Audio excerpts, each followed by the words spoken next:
नहमदुहु व नुसल्ली अला रसूलिहिल करीम।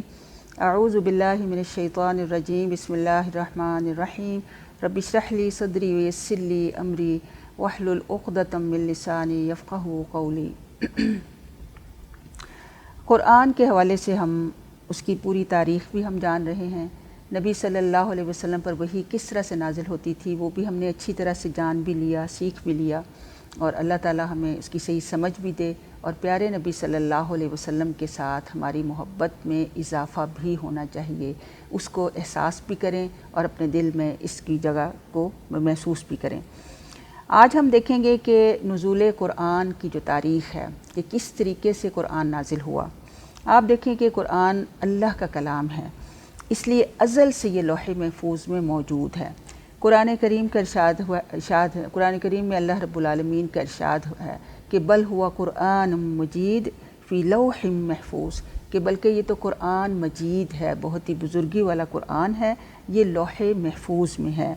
फिर लौहे महफूज असल में एक दफ्तर है, वो किस तरह का है, ये मुतशाबिहात में से है, हम इसके बारे में नहीं जानते, लेकिन सही हदीस से ये साबित है कि अल्लाह के अर्श के नीचे इसकी जगह है और लौहे महफूज में सारी ही चीज़ें जो हैं वो महफूज हैं। इसी तरह से क़ुरआन और दीगर सारी इल्हामी किताबें जो बाकी अंबिया पर नाजिल हुई वो भी उसमें अपनी असली सूरत में मौजूद हैं। अब लौहे महफूज से इसका नुज़ूल, क़ुरआन का नुज़ूल 2 मरतबा हुआ।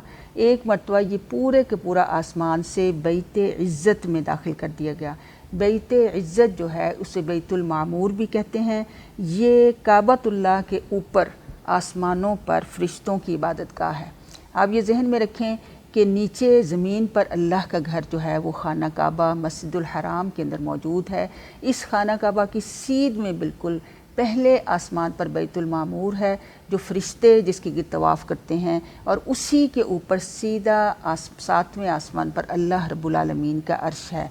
तो इसलिए जब खाना काबा की तरफ हम मुँह करके नमाज़ पढ़ते हैं तो उसमें यही हिकमत है कि दर हकीकत अल्लाह रब्बुल आलमीन की तरफ हमने रुख किया हुआ है और उसकी हम इबादत कर रहे हैं।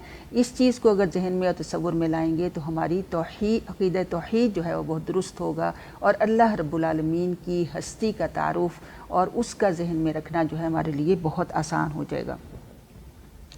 अब आप देखें कि क़ुरआन का पहला नुज़ूल लैलतुल क़द्र में हुआ और ये बैतुल यानी लौहे महफूज से बैतुल इज़्ज़त में पहले इसको मुंतकिल किया गया और फिर दूसरी मरतबा नबी सल्लल्लाहु अलैहि वसल्लम पर थोड़ा थोड़ा करके हस्बे ज़रूरत नाजिल किया गया। यानी पहले मुकम्मल उसको बैतुल इज़्ज़त में उतारा गया और उसके बाद थोड़ा थोड़ा करके नुज़ूल हुआ, यहाँ तक कि 23 साल में यानी 22 साल और 6 माह और कुछ दिन इसके बारे में मिलते हैं कि तकरीबन 23 साल में इसकी तकमील हुई। और नुज़ूल कुरान की यही 2 सूरतें नबी सल्लल्लाहु अलैहि वसल्लम से भी ये पूरी तरह से वाज़ेह हैं। इसके अलावा निसाई, बहीकी और हाकिम ये जो किताबों के मुस्तनद ज़राए हैं उसमें भी हज़रत अब्दुल्ला बिन अब्बास से बहुत सी रवायतें भी नकल की गई हैं और उनका ख़ुलासा यही है कि कुरान करीम का पहला नुज़ूल यक बारगी आसमान दुनिया पर हुआ और दूसरा नुज़ूल तदरीज के साथ ग्रेजुअली आज़ सल्लल्लाहु अलैहि वसल्लम पर हुआ। फिर आप देखें कि इसमें जो हिकमत है कि कुरान को 2 दफ़ा क्यों नाजिल किया गया, तो इसकी हिकमत यही नज़र आती है कि कुरान करीम की रफ़त उसकी शान को बुलंद करना मकसूद था और ये भी बात बतानी थी कि ये अल्लाह की आखिरी किताब है जो अहले ज़मीन के लिए हिदायत के लिए उतारी जाने वाली है। तो इससे आप कुरान की अज़मत को महसूस करें। और फिर ये भी इसको 2 मरतबा उतारने से ये भी मकसूद है, शेख ज़रक़ानी ने यह नुक्ता बड़ा ही खूबसूरत बयान किया है कि ये किताब हर तरह के शक व शुबे से बालातर है और नबी सल्लल्लाहु अलैहि वसल्लम के क़ल्ब मुबारक के अलावा ये 2 जगह और भी महफूज है, यानी लौहे महफूज में भी और दूसरा बैत इज़्ज़त में भी। और इस पर भी सबका ही इत्फ़ाक़ है कि कुरान करीम का जो दूसरा तदरीजी नुज़ूल आज़ सल्लल्लाहु अलैहि वसल्लम के क़ल्ब मुबारक का हुआ उस वक्त इसका आगाज़ जब उस वक्त आपकी उम्र मुबारक जो थी वो 40 साल थी।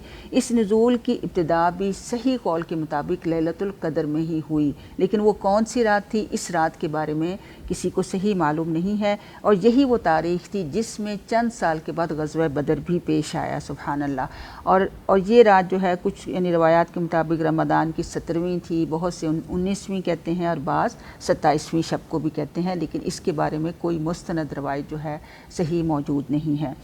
और इसके बाद देखें कि सबसे पहले जो नबी सल्लल्लाहु अलैहि वसल्लम पर नाजिल होने वाली जो आयात थी وہ قرآن کریم کی وہ سورہ علق کی ابتدائی آیات ہیں۔ صحیح بخاری میں حضرت عائشہ رضی اللہ عنہا اس کا واقعہ یہ بیان کرتی ہیں کہ آن صلی اللہ علیہ وسلم پر نزول وحی کی ابتدا سچے خوابوں سے ہوئی تھی۔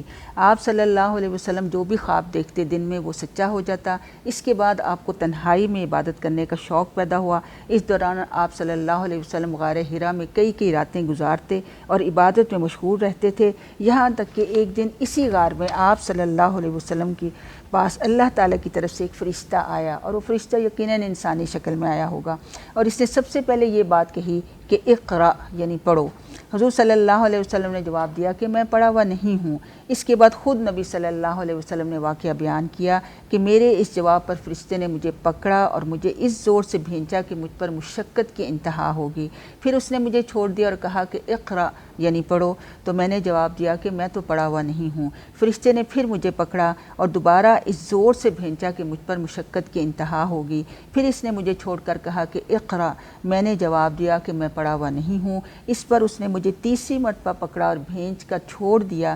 پھر کہا کہ اقرأ بسم ربک الذی خلق خلق الانسان من علق اقرأ وربک الاکرم، کہ پڑھو اپنے اس پروردگار کے نام سے جس نے پیدا کیا انسان کو خون کے لوتھڑے سے، پڑھو اور تمہارا پروردگار سب سے زیادہ کریم ہے۔ یہ آپ صلی اللہ علیہ وسلم پر نازل ہونے والی سب سے پہلی آیات تھیں۔ اس کے بعد تقریباً کچھ روایت میں 3 سال تک، کچھ کہتے ہیں کہ صرف 15 دن تک وحی کا سلسلہ بند ہوا۔